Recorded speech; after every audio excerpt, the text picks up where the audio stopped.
It's official. The government shutdown is now the longest in U.S. history. You'd think everyone involved would be working around the clock to end the crisis, but some Democrats have other priorities. There we are. This picture of disgraced New Jersey Senator Bob Menendez. You saw him on Swamp Watch here. I enjoyed that one. Accepting a drink from a bikini-clad server in Puerto Rico. Menendez is one of roughly 30 Democrats who flew to the Caribbean. See, we had a debate about this. So one of my sons has kept his English accent, and the other one, sorry for this digression, is gone all American. And literally yesterday we were talking in the car about, is it Caribbean or Caribbean? I'm sorry, I went with Caribbean, so sorry, Ben. Anyway, there we are. They're having fun in the Caribbean.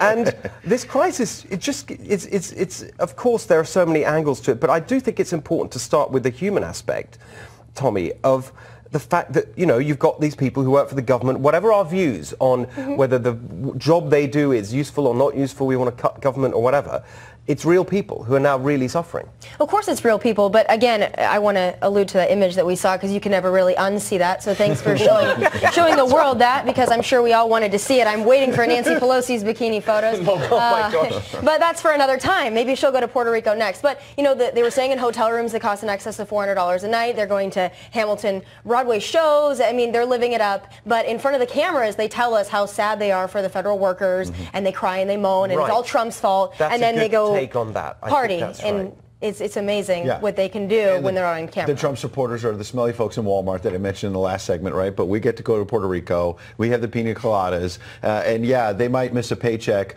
but we're still raking in the campaign money, by the way, because that's why they're there. They're there with lobbyists who are going to give them campaign money. So it's a whole swamp deal. And this is why I think the big picture is that the Democrats are the best thing going for the president right now. You had Nancy Pelosi in Hawaii at the beginning of the shutdown. You've got other Democrats like Menendez now in the Caribbean. And I think, you know, think about week one in the House of Representatives. They finally had power. What do they do? The MFR comment, the let's impeach him, let's abolish the Electoral College. I mean, that was only 10, 12 days ago. And we've already moved on to all these other stories. But right out of the box, the Democrats have laid a big egg.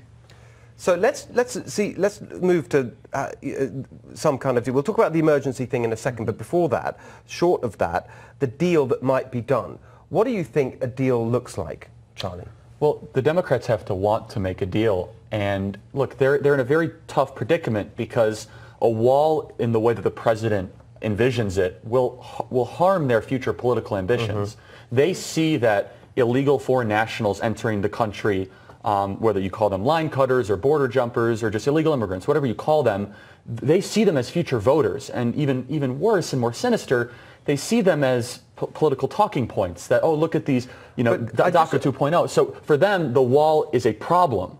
But I just want to know what you, because I'm just really interested in your perspective and yours, Tommy. Not, you don't speak for anyone but yourselves, but you know, in a certain sense, I think you really understand the president's base and those supporters. What do you how far do you think he can go? He's already made some. Remember, he offered a DACA deal that was, some would argue, I would argue, more generous than even Obama did in exchange for wall funding. So that simple deal, which a lot of people are talking about, DACA for the wall, are you both okay with that? Yeah, it would be, but it's not even a discussion point right now because they don't want the wall, and they don't understand the wall. They don't take the time to go and see the wall. They don't know what it looks like. They make fun of the fact that it's steel slats because they don't understand that that is the wall that the border agents want. At the end of the day, though, when you talk about what is a deal going to look like, I hope that this president holds firm, because when you see his election and you see stadiums filled with people, they're chanting, build that wall for a reason. Many people voted for Donald Trump specifically for that reason. I'm worried about our chances in 2020 if he doesn't get it done. So I hope he recognizes that. I think he does. I think he's going to hold firm. Not $2 billion, not $3 billion, $5.7 billion or more is what we need, and I hope he holds firm until we get it. Okay, and just one last thing on the test of whether he's done that.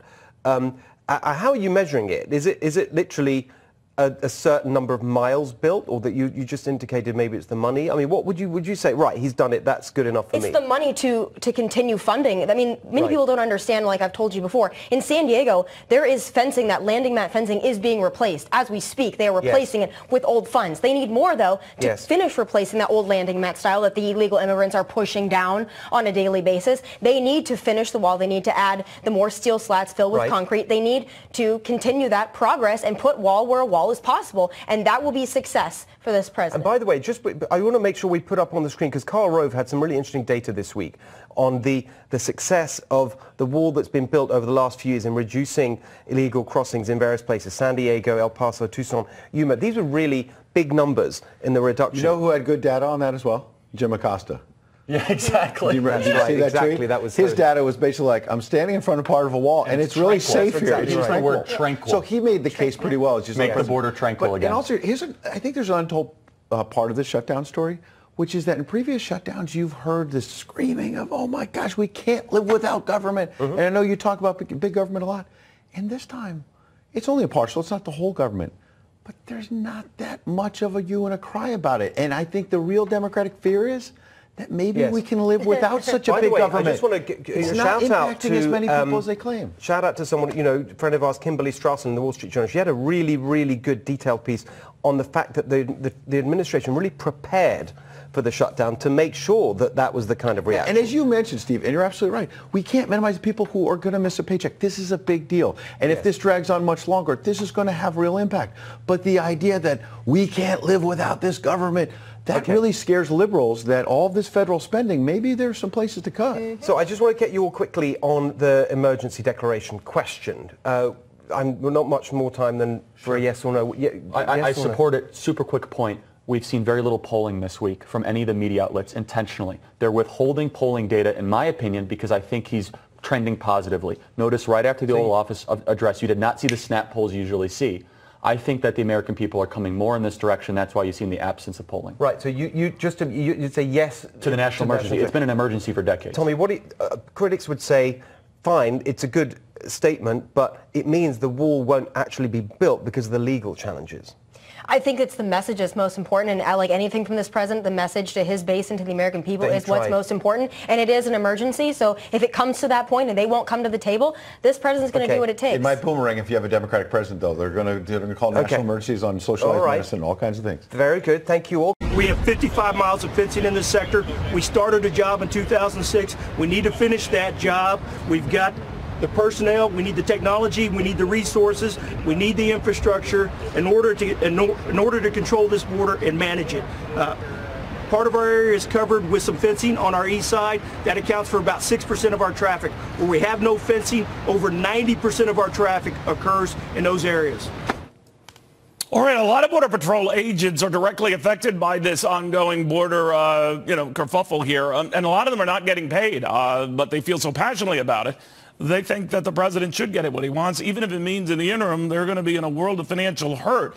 Former U.S. Border Patrol chief under Barack Obama agrees with the president's approach on this. Mark Morgan joins us right now. Sir, very good to have you. Thank you. You feel that the president's onto something here, right? Absolutely. I agree 100% with what the president is trying to do with all things related to border security. It is absolutely 100%, in my opinion, and this isn't based on some political ideology.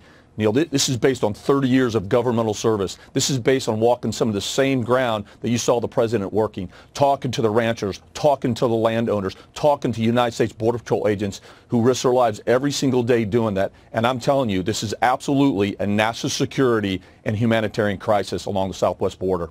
What did you make of the fact that it's a non-starter for some of the very same Democrats who approved billions of dollars of wall building and improving and reinforcing during certainly the Barack Obama years? So what happened? Exactly. And I'm hoping that the American people, that is not lost on the American people. In 2006, as you've reported, the Secure Fence Act, if people go back, I strongly encourage people to look it up. Get on the internet and look it up, and you will see the same things that are being said by our president today. The same language was being used by former presidents, by former politicians on both sides of the aisle, saying that we needed a fence, that we needed a wall, a physical barrier, whatever you want to call it. They approved it then, and they were saying the same language back in 2006 that the current president is saying now to secure our borders. It's absurd, the arguments that are being made right now. So, Mr. Morgan, let me ask you something. The president has just tweeted on this subject. The Democrats could solve the shutdown in 15 minutes. He urges, call your DEMS senator or congressman or woman. Tell them to get it done. It's a humanitarian crisis. You essentially agree. 100%. In fact, Neil, when I was chief of the Border Patrol, one of the first things that I saw was what I referred to as a humanitarian crisis.